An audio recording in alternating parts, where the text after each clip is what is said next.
How's it going?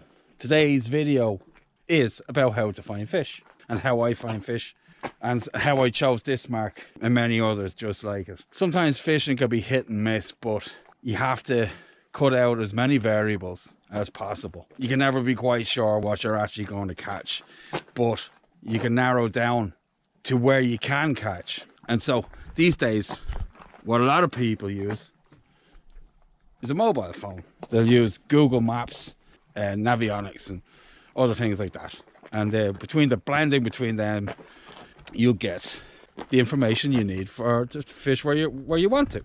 What brought me to this place here, between this island and that little tiny one there, I didn't really see the big one behind it. It's the little tiny one there in front of it, that little rock there, and in here is a basin, as I was explaining in the last video, and it's 23 to 24 meters deep.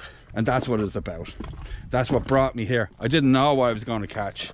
I found some thornbacks and some dopey dogs and a ling and stuff like that, which is pretty good. I mean, they weren't small tawnies either. They were like, most of them were doubles, so I was well happy with myself.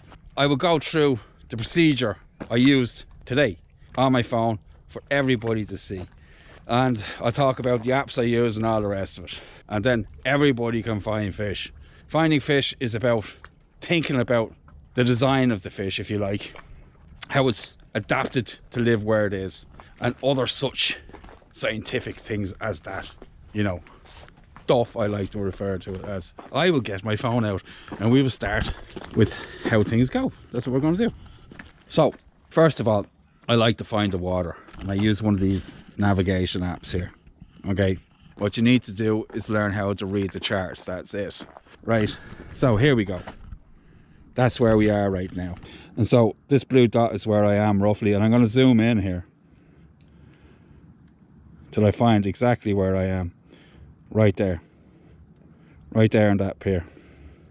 Okay, yes. So then we can see the water that I'm fishing into, which is this basin here, which I've been talking about.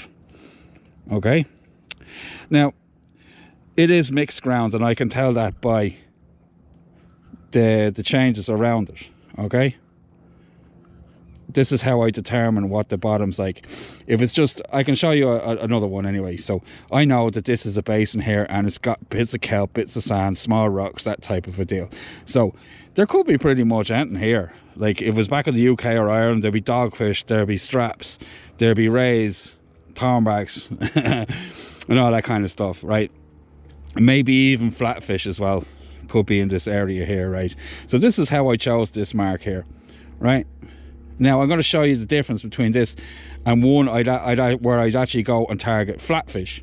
So here we go. This is a sand basin here. Now you see, I can tell it's sand because everything's in straight lines like this, and it's gradually going out like that. And so we were fishing in 14 to 20 meters of water on that first flatfish video there. So this is how I determine what the bottom's like.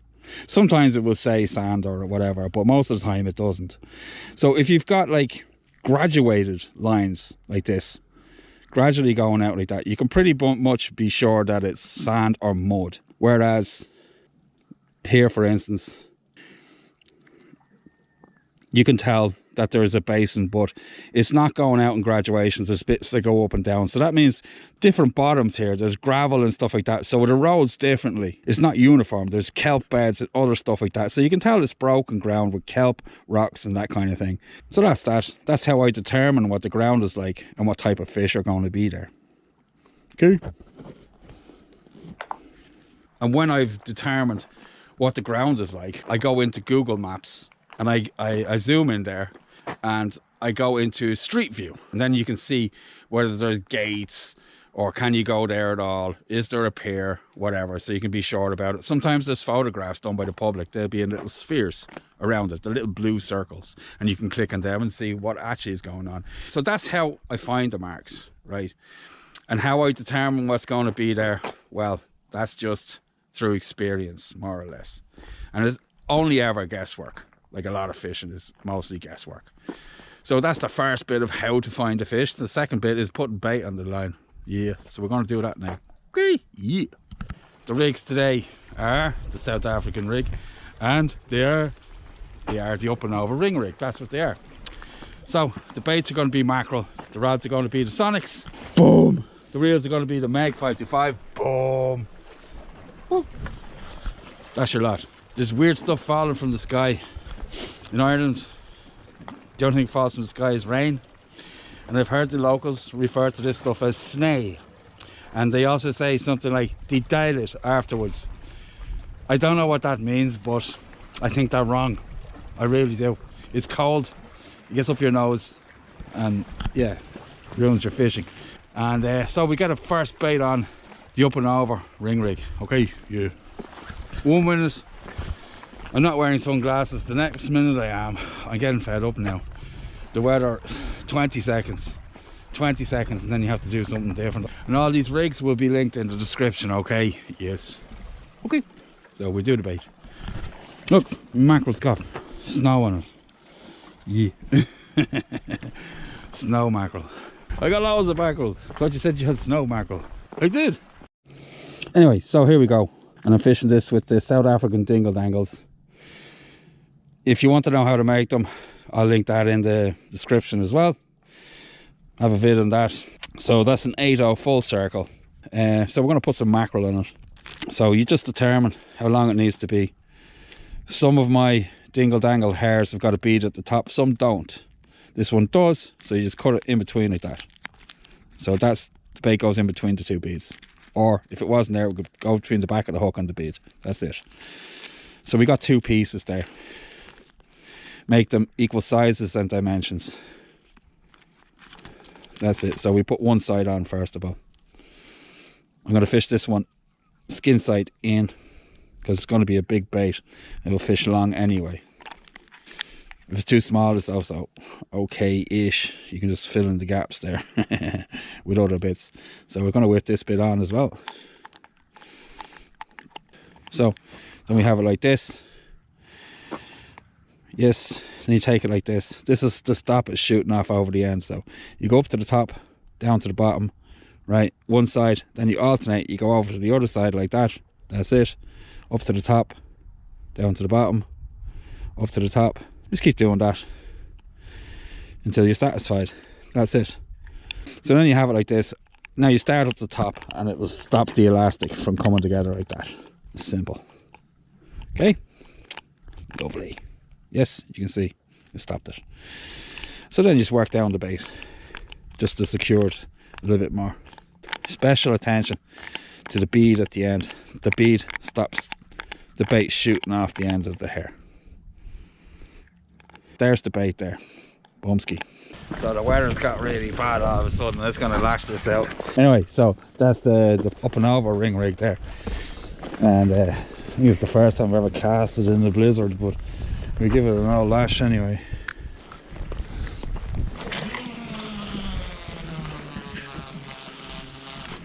Explosion. Down it goes.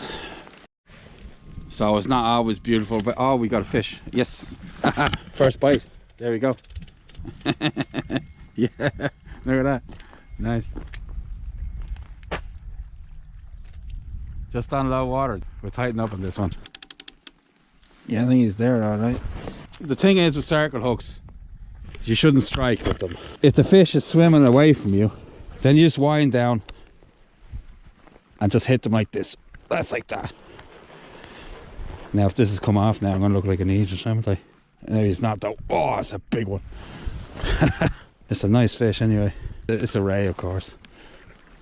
And it's in the kelp as well. It wasn't very far out at all. Just, I only threw it like 60 meters. I'd say 10 pound or so. Tarny. Here's the leader anyway. It's kiting it against the tide, which is definitely a good sign. But a 20 pound thornback would be also great. Oh, he's a really nice one. Oh, he's a very big one. That's the size of it. Yeah, it's a girl. Stop your messing. Look at it there, swimming around like crazy. Wow. Come up here. Whoa. There we go. Anyway, we go down together. Wow, she's a beast.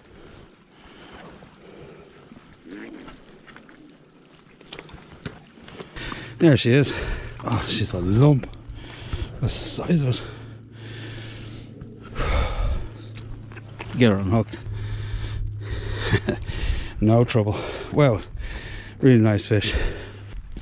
So there she is there. Wow. She's nice. I'd say she's easily over 10 anyway. Yeah. So we give her away. She's 11 something. So I'm gonna put her back now. So here she goes. They're really tough, these fish. There she goes. She's fast. No problem. Goodbye, Mrs. Ray. So I've rebaited. One decent double. I mean, who's complaining? £11 tourney for the first cast. And it was first cast fish too. First cast fish, boom! There we go. Anyway, so I got the South African rig done up. I'm going to cast it out.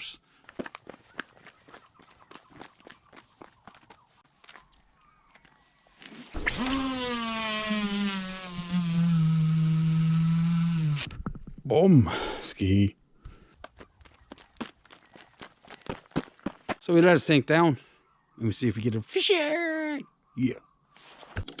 See what we get this time. So, haven't had a fish for hours. It's bloody freezing, and I'm going to pack up. The next time I turn the camera on, we'll be fishing somewhere else, and I'll show you why I chose that place too. Okay? Nice. So, it's the flatfish portion of the video. So I got the rods, one rod set up. I got one ready to go. So we're going to cast that one out, right? And then I'm going to run you through the ground and what it looks like and why I thought there was flatfish here in the first place. Okay? Yes. So the baits are lugworm, right? And both the rigs are the pulley P. So I'll run you through the rigs. I'll run you through how to bait up. I'll put links in the description for the rigs, the worms and the hairs. So we'll get this bait out and we'll see what we catch. Okay.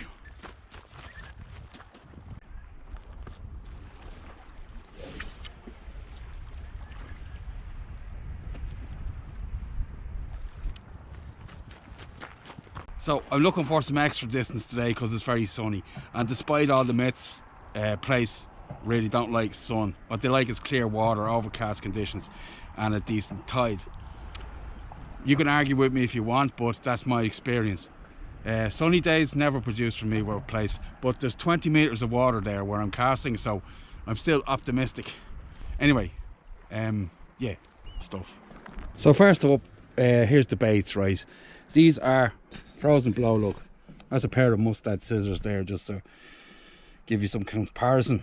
So they're definitely not black lug and I'm tricking you or anything. They are actually frozen blow lug. Oh, and we got a bite already, so we just let him do his thing. It's a flatfish. For those people who don't know about fishing for flatfish, you best give them time. That's it. So I'm going to tighten up on this rod. It just got, as soon as it went in, it got nailed. So yeah, he's there all right. There he is. Lovely job. So do the bait when it comes in, and then I'll show you how and why I picked this location. Okay, yes. And this is quite a fish actually. This must be a codling or something.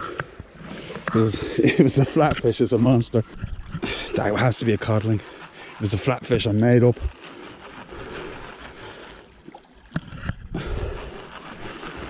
What is this?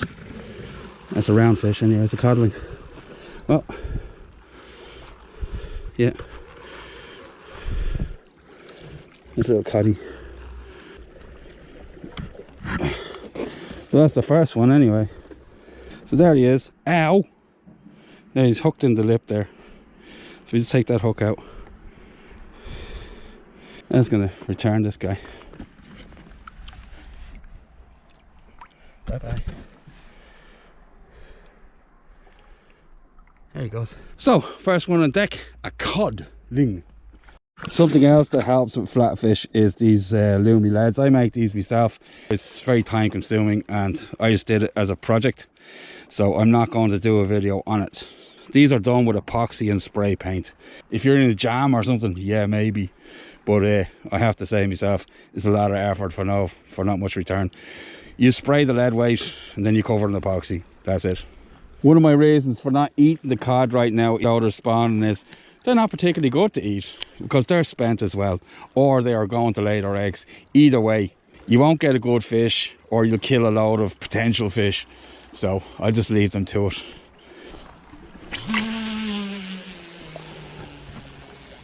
Boom. Down it goes. If it catches Billy a place or the dab, nobody knows. So I actually expect to see more flatfish on the fall. We're still moving up to the top of the tide, so more flatfish, some flatfish. Getting ahead of yourself there, Billy. So that was nice, like first cast fish. Boom. Yes. So one of the strategies for fishing for flatfish, plaice, dabs, flounder, they're very inquisitive. And if they see something moving or something bright, they are on it. Yeah, really quickly. So one of the strategies is to move the bait every now and again. So that's what I'm going to do about it now. So this one here hasn't had much love, so I'm going to give it a little move and see both at the same time. You can see if you've got a fish on and you can get your bait moving, which will get the fish's attention. I just give it like 3 pumps. Don't pull it really hard around, and just bounce it along the bottom, then let it settle back down.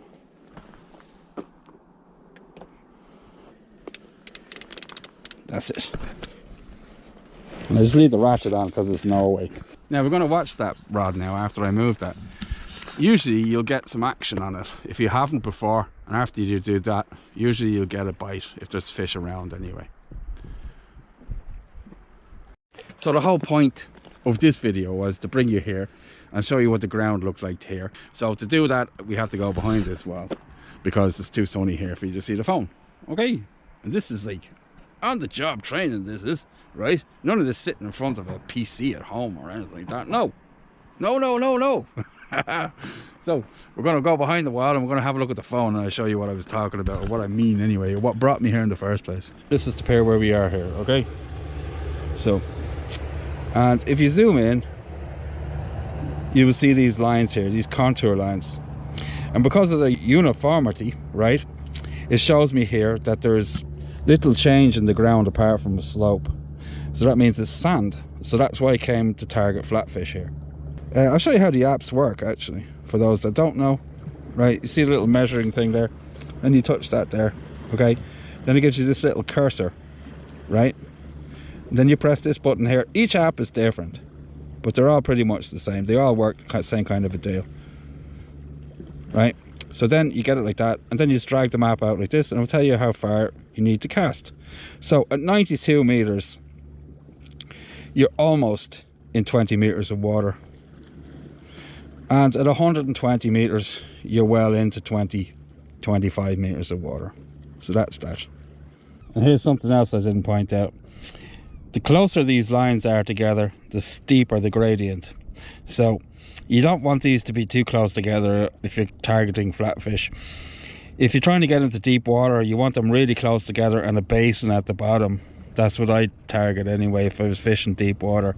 If it was just like a slope and I couldn't get to the bottom, I really wouldn't be interested in that place anyway. And now we'll go to the pier where it's catching the ray, and you can see the difference between that ground and this ground here. Where are you? Here's the pier with the ray. Okay, so there's the 23 meters of water we were casting into.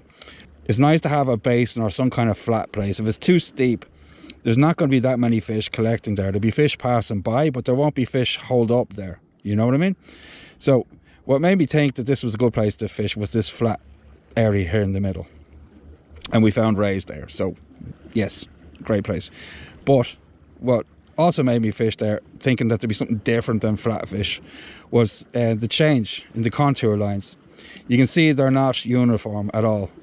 So these are higher points and lower points. Okay, these are higher than this one. These bits here are lower. I think I was getting the rays in this deeper portion here. Okay, that's basically how I find fish, just by using these apps here.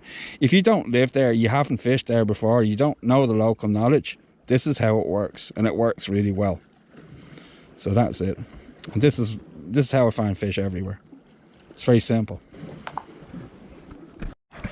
And then, as I said before, if you're unfamiliar or you don't know if you can get out there or whatever else, you just go into Google Maps, hit Street View, and you will find the spheres, or not, you'll find where the car was driving, and you'll be able to look at the photographs there. There's never a guarantee. Sometimes it'll be a gate or whatever, but that's something you'll come across in life anyway. But generally, if it's a pier like this, you'll be guaranteed you can fish it because it's a public place. So I'm gonna check the bait on this right hand rod and see if there's a fish on. I'm going to change the bait anyway. It's been out for half an hour or so. Now there's nothing on it. So I'll just show you the bait. 100-pound braid. That is a size 1 demon circle, that one. And like I said, this is a Camazan size 1 or size 2. Doesn't matter. Clip the point off, bend it into shape, did a video on it, linked in the description. Just like any other bait needle putting on a worm, that's it. Up it goes. That's it. Just like normal. So then once you have that, then you take the head of the worm and you put it on the hook just to stop it sliding down onto the hair. So I just do the other one. You don't need to see that. It's very simple. Gonna lash it out, take the brakes off a little bit, see if a little extra distance will help me.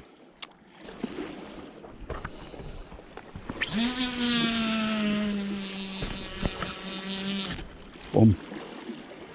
Just tighten up in it. Yep. Let it drag off. Now I'm going to check the other rod. See if there's a fishy on it. Yeah, we got a fish all right. Yeah. Yeah. Okay. That's a fish. Yes, it's a flatfish too. It's a dab, is it? Yeah. Well, he's mine. If he's not spent. Oh, he's got a big hole in him. Okay, we'll see what that is. If it's a disease, I'm not eating it. I don't know what that is. That's a sore. I'm not eating this fish. So, he's going to be off like a shot, I know it. Don't go into the rock, mate. There you go. You're a flatfish, the other way. Supposed to be down the bottom. Don't be playing silly beggars now. Anyway. There he goes. Yes. Goodbye, Mr. Debbie. So we get this baited up and we lash it out again. Yeah. So another one is on its way to meet Poseidon. See if we get some fish on it. If he's in agreement today. I'm going to take the brakes off a little bit. See if I can get it out a bit further. See if there's a place there for me.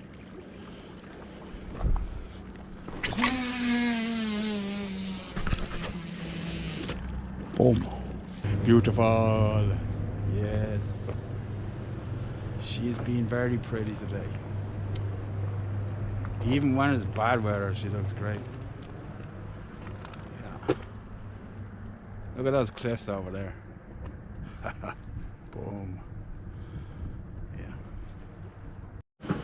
So it looks like the tide is starting to ebb now, so I'm going to put out a bait. I just let it, yeah, I just left it for a while over the high. I don't think you're going to get any fish, and I'm going to waste me a bait. So, boom, that's really close. But we'll see what happens. I'm going to put out this rig with the size 2.0 Mutsus. Let's see if we can get some fish. I'm going to put it as far as I can. This close one's not doing the damn thing, so I'm going to lash that one out.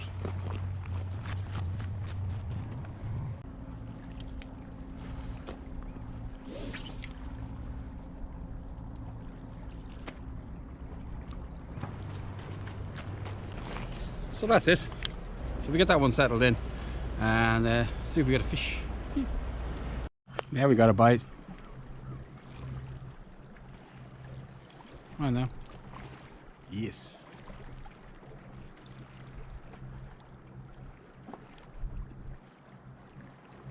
It's quite close in, so I think it might be a dab. I'm gonna leave it for a while anyway. It's not a coddling, it would have really hammered up and down, so it's a dab. So I'm going to see if he's there or not. Yeah.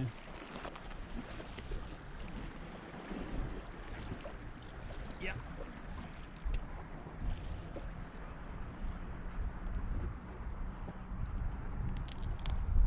It's pretty good actually.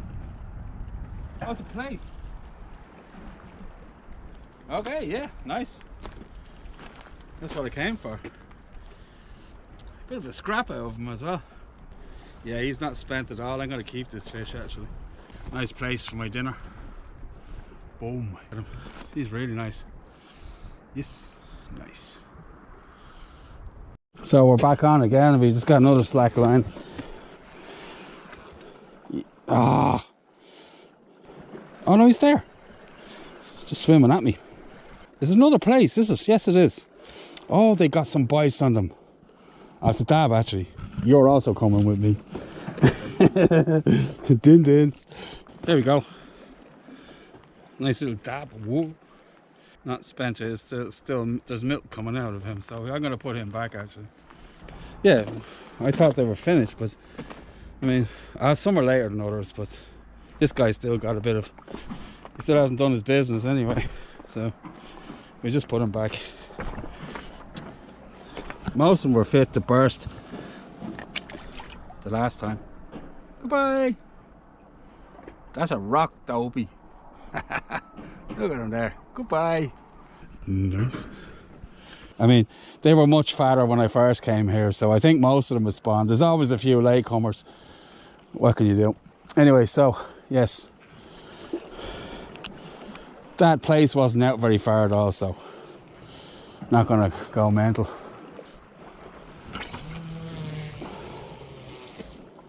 Round about there it was. See if we get another place. Boom. So we're going to measure the place. Had in the water bleeding out, and then I put in the cool box. Whoops. I'd say he's 35 or something like that. What we got? So, where are we? Yeah, 36. Yeah. Nice place. Very tasty. Very thick. So they're well back in condition now. Some biscuitarian action, por favor. Damn fish. Never do. There you go. Ah, another dab. Yes. Oh, and on the other one too. The flatfish have moved in. Oh, it's a big dirty slack line on the other one. Because I haven't got a slack line off a dab yet. Oh. Yes, okay. This must be a codling. Oh, it was a huge dab. Huge dab. Come here, you.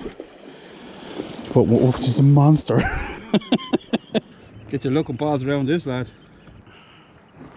Wow, stop it. Fish on this one, a fish on the other one. Boom, nice. Anyway, yeah, I'm gonna keep this fish. But I'm just gonna lob this one out. These long casts aren't producing at all. So.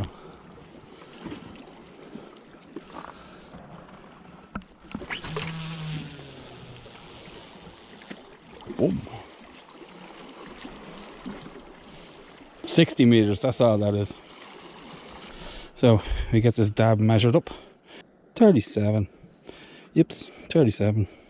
Second last bait, ready to go out. 2 worms left after that one. I'm going to put it out here on the channel. I'm going to pitch it out over there. See if we get some fishes.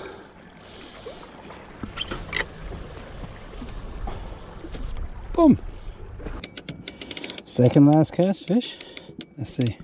So we take in the other lad and we rebait that one as well. It's been out for quite a while. Okay, last bait.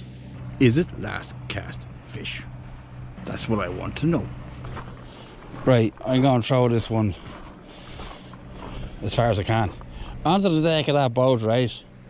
Just at the back there, right? And when he gets to the middle, I slam on the brakes and he'll get me out into the middle of the fjord. What do you mean that's impossible, Billy?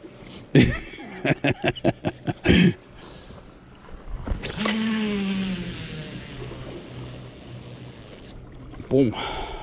Down it goes. If it catches me a last cast fish, nobody knows. So, is it last cast fish? Only time will tell. Yes. So I'm going to bring in the second last rod, and there's nothing on it, but I'm going to bring it in anyway because those worms are well fished out. And the tide's at the bottom, and the fishing is stopped, and I've run out of bait and stuff. Wow, some action anyway. Some fish for the tea and everything else. So,